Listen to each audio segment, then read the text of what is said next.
just ahead on CTV News. We enter day 34 of the government shutdown, and the Trump administration has been ordered to restart SNAP benefits. Find out when. Plus, County Council Vice Chair Crystal Oriata joins us in the CTV studios to discuss her views on bringing data centers to the county. I feel like we should be focusing on, yes, generating revenue, but I'm not sure data centers are the solution to our deficit. Those stories and more on CTV News, starting now.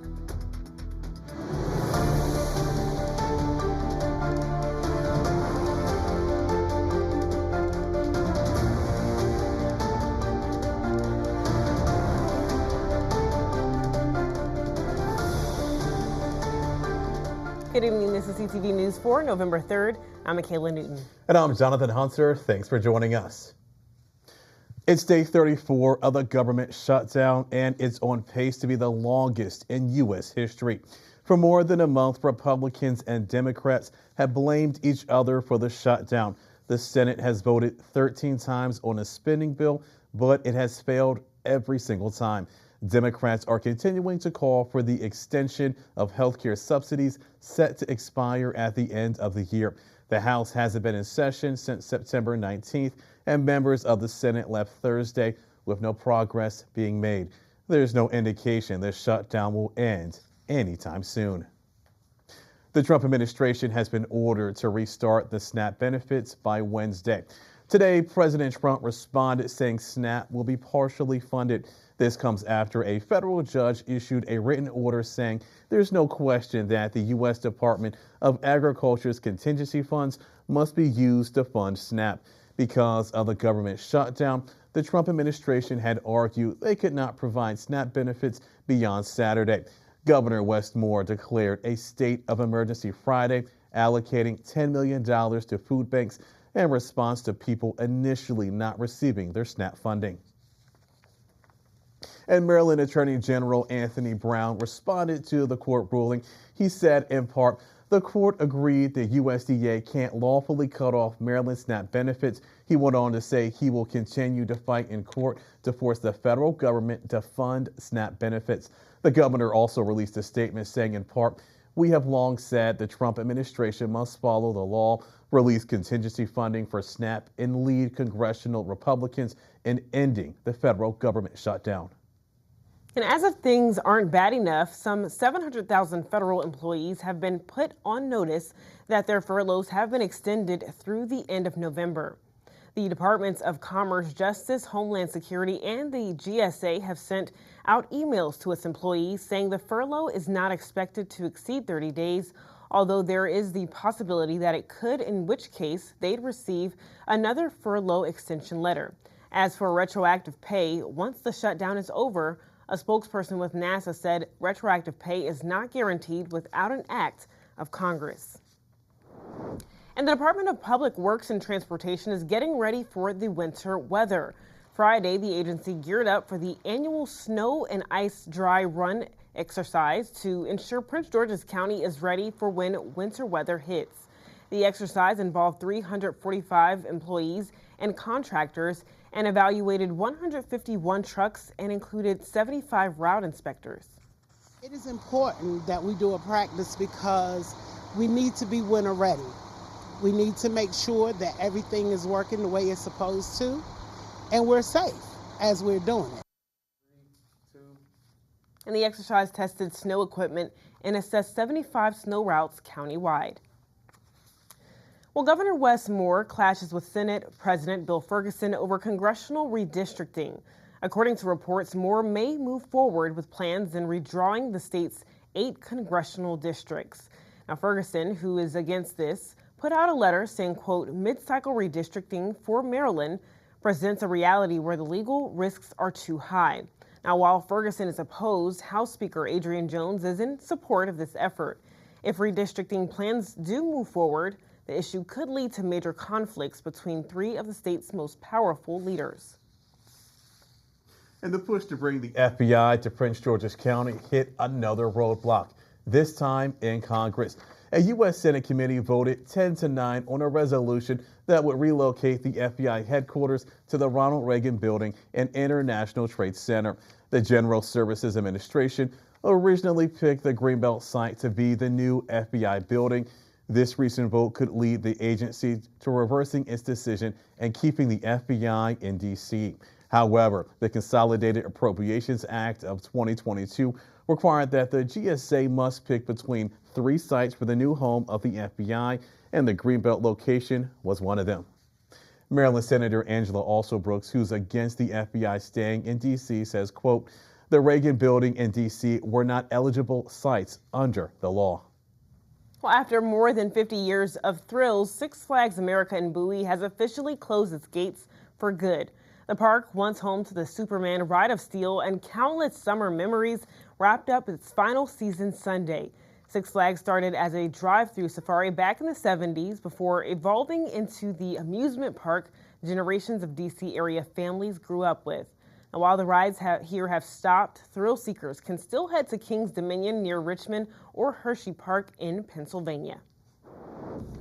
All right, you're watching CTV News. I'm Michaela Newton. And I'm Jonathan Hunter. Still to come, Prince George's Community College hosted a health expo this weekend. That's right. After the break, find out how participants are now able to work towards a healthier lifestyle. We'll be right back. Mom, did you really need to buy 2 can openers for our emergency kit? I can't help it. They're 2 for 1. What's this? We need to keep our family communication plan safe in case of an emergency. Thanks, Tita. Oh, man. Well, good thing we kept all the lights we used for the rally. I've got the battery pack. Keep my phone powered so we don't miss any alerts. What about game night? Sounds good. Oh, we have to get to Mom and Dad's and get them somewhere safe. I've got the evacuation route loaded on my phone. I've got an updated list of Dad's meds. And I've got just what we need to get them to take this seriously. If that doesn't convince them that we thought this through, I don't know what would. Start a conversation with your family and plan together for emergencies. Welcome back. Maryland State Police are investigating a fatal crash that occurred early Halloween morning in the county.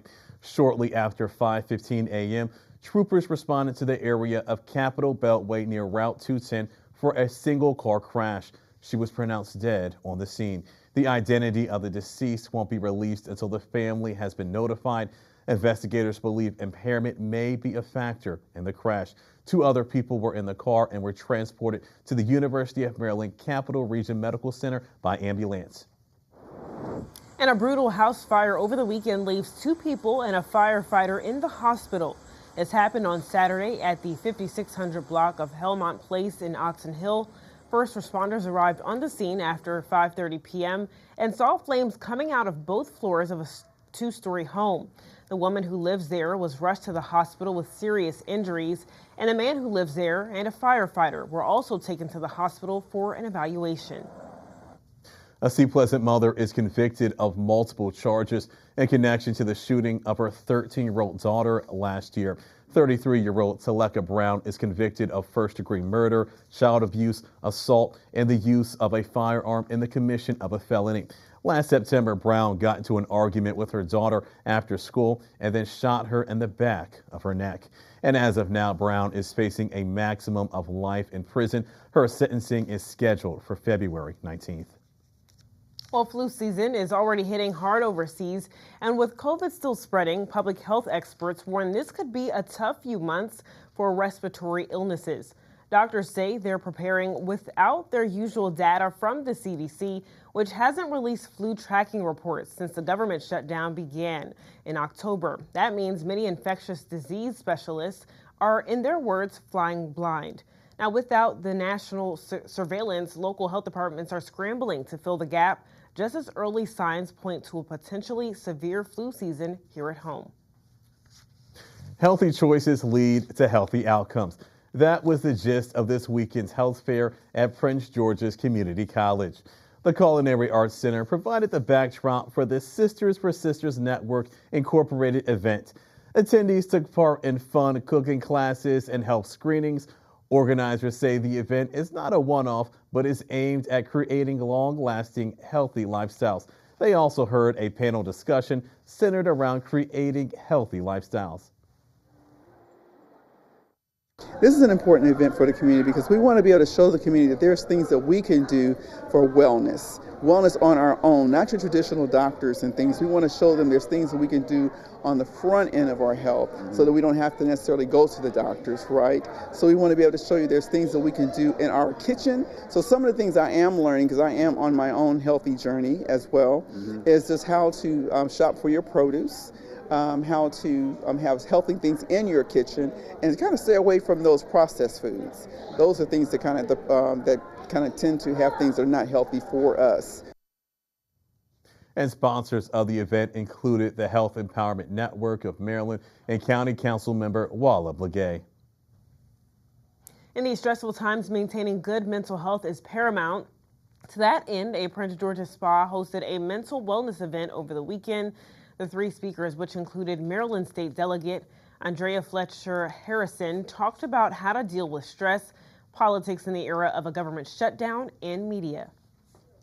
Right now, there's so many things that are just uncertain and that you can't change, but a lot of times people take on those pressures, whether it's how much they eat or other bad habits. So today, the significance is, how do we take care of ourselves? And what other avenues outside of going to medicines that we know? There are other avenues that you can take. Going to therapists, a lot of times people think they got to get in their car and go to the doctors. You don't. You can do telehealth now. So we just want to make sure that folks know that there's options out there for them on how to handle issues, depression, anxiety, and most importantly today, we want to educate people on how do you know when it's happening to you? What does it look like? Because it doesn't always look the way we think.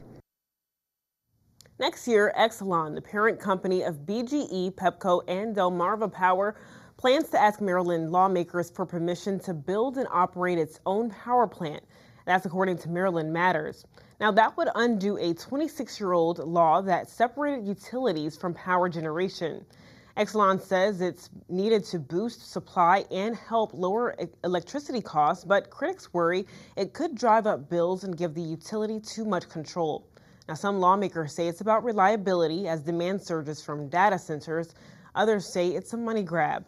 The debate is expected to heat up when the General Assembly returns to Annapolis in 2026. A Bowie man is celebrating after cashing in a $1.9 million ticket. The man originally purchased the ticket on September 16th, but waited a little bit more than a month and claimed the winnings this week at the lottery headquarters in Baltimore. Although he had the option of selecting his own numbers, he opted to let the computer do the work and went with an all quick pick combinations. He and his wife plan to let the money sit in the bank to draw interest. And that's a really smart idea. And still to come on CTV News, data centers. They could bring money to the county, but many people want to know at what cost. After the break, Council Vice Chair Chris Soriaga joins CTV's Anaya Falcon to discuss her view on bringing data centers to the county. Stay with us.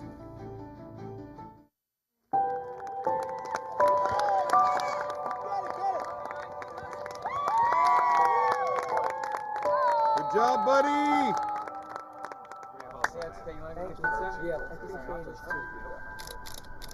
Hey, buddy. It's time. Gotta go.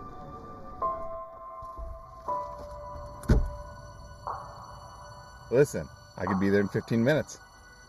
Yep, see you soon. All right, you know the drill. Your brother could always do it. That's what I thought.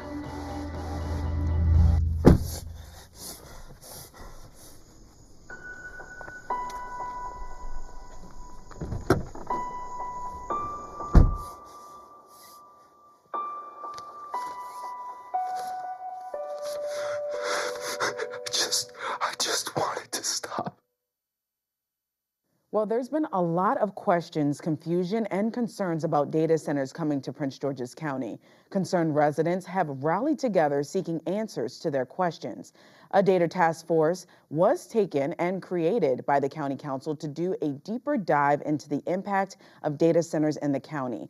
Joining me now in the studio is County Council Vice Chair Crystal Oriatha. Thank you so much for joining us today. Thank you so much for having me. Now let's jump right in. Why are you against data centers? I have a lot of concerns, like the community. I have concerns about the environmental impacts. I have concerns about the costs. And this is not something just for Prince George's County. We see the impacts of data centers going in the region and how much utility costs are going up. So I just feel like there's a lot more regulation and things that need to be talked about. And I'm concerned about the long-term impacts. And so for me, I feel like we should be focusing on, yes, generating revenue, but I'm not sure data centers are the solution to our deficit.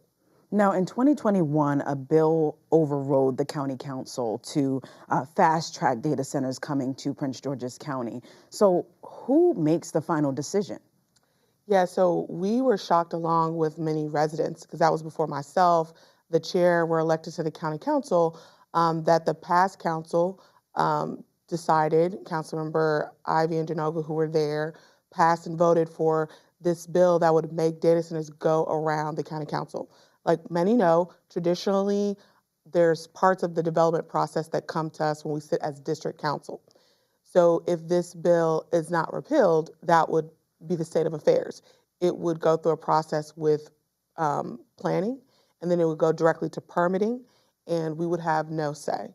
And I feel like it's too big of an issue for the district council not to have a say, because we represent the public. We are an elected body. There's an opportunity for public comment and hearings when it comes to the council. And so I disagree with that piece of legislation. I think it was damaging. It's why the community is such an uproar right now, is because they feel like they were blindsided by a piece of legislation that was intentionally meant to leave the community out. Yeah, they actually feel that some of the meetings that you've had have been pretty performative. They've shown sort of some marketing that shows data centers are coming to the county, whether they like it or not. Yeah, and I think that's sad, because past leadership moved in a direction to say that to the community. You know, I come from advocacy, and so I can't say that the advocates are wrong for feeling how they do. Some legislation was passed in the night, really, right, without the community being aware of what it meant and what it would do. And then you had companies giving money to politicians for their campaigns, and then you see a data center coming into someone's residential community. Any resident is going to feel like there was an intentionality to do it. Now, the task force, you know, and this is where it gets confusing, I think, for residents. They're assuming we did the task force to be performative because we knew the data center was coming. But that's actually the opposite. The reality for us is that when they came to us about data centers, we said, we have to take a step back. We have to have a task force. The chair said, we have to bring all the stakeholders to the table. We have to understand what are the benefits, what are the things that could be detrimental, so we can have an honest conversation before anything's done. But none of us knew that past council members had already been working in the dark on bringing a data center. And so that's what has caused the confusion now. And so we're trying to still do what we promised, which is have dialogue that includes community members, industry, labor unions, environmentalists, and let them bring a report back to the council. And so I look forward to what those recommendations are. All right, so are data centers the only way that Prince George's County can generate money? I know that we're about to lose the Commanders Stadium. We just lost Six Flags yesterday. So what are some other ways that the county council is considering? Yeah, I think it's definitely not the only way, right? When we look at the biggest revenue generator when it comes to taxes, it's National Harbor, creating destinations, entertainment that actually align with what residents want to see. And so, yes, we're sad Six Flags is leaving. It's a staple. But the reality is that what they paid in taxes was a drop in the bucket When you look at the land mass that they were sitting on, the percent of land mass they actually used to run Six Flags, and the potential. So I'm excited about the vision that the county executive has and Councilmember Blagay have for what Six Flags can be and building another destination. And same for the stadium and the entire Blue Line corridor. So I think there's huge opportunities for investment in the county. I just think it's really important that the community understands that we're in a new time and a new time of leadership in the county that I don't think we've seen before. We have a majority of the county council that is really progressive in our thinking and really centered on hearing the community's voice. And we have a county executive that's very transparent and very inclusive. And so I know it's the worst time because when you look at federal government, it's the complete opposite. You have a lot of people that everything's performative and no one wants to get anything done. But I think we're in a new time in Prince George's County. So it's about how we take advantage of this time. And I know it's going to be asking for a little bit of trust because it's the opposite of what politics is because a lot of politics is lying. I mean, if I'm just honest, it's why I never wanted to be a politician. Why I don't think I'll be a political lifer is because I'm pretty honest, I'm pretty direct, even to my detriment. But what I can say is I am going to fight for the residents of Prince George's County. I'm going to make sure that the community's voices are heard when no one's watching, when the door's shut, and when there's no one to see. They know if I'm in the room that their voice is going to be heard. Well, thank you so much for joining us today, Vice Chair Crystal Oriatha. It has been a pleasure, and I know that the policy recommendations have to get over to the County Council by November 30th. Thank you so much. We'll continue to follow the story on data centers here in Prince George's County. All right, thanks so much, Anaya, for that report. And make sure to tune in to CTV News tomorrow as we continue the data center conversation with Councilwoman Walla Blagay. All right, don't move. Simon Buggs has our Monday sports page. That's right, and it didn't look too good this weekend for Maryland football. What's going on, Simon? Stay right there for your Monday sports page, everyone, because I have a recap for you on the UMD football team and Commanders games from over the weekend. Don't move.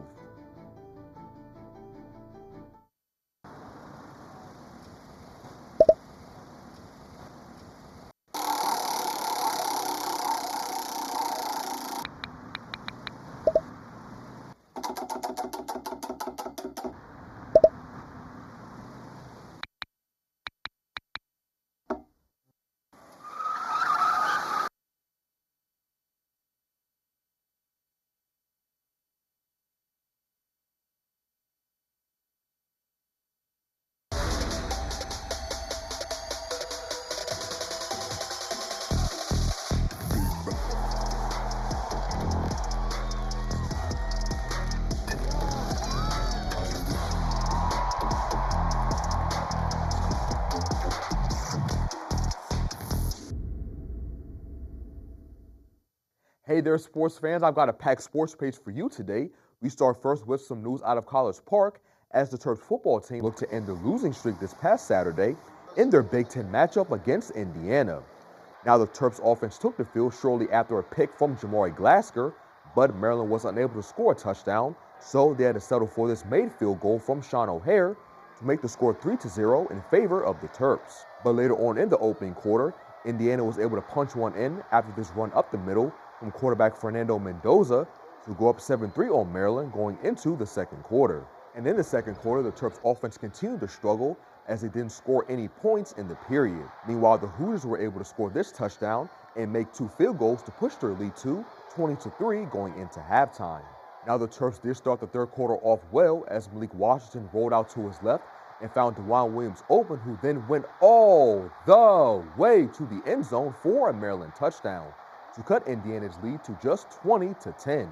But things really went downhill for Maryland after that, as the Hoosiers scored not 1, not 2, but 3 touchdowns in the third, 2 of which came off of turnovers by the Terps, and now Indiana led 41-10 going into the fourth.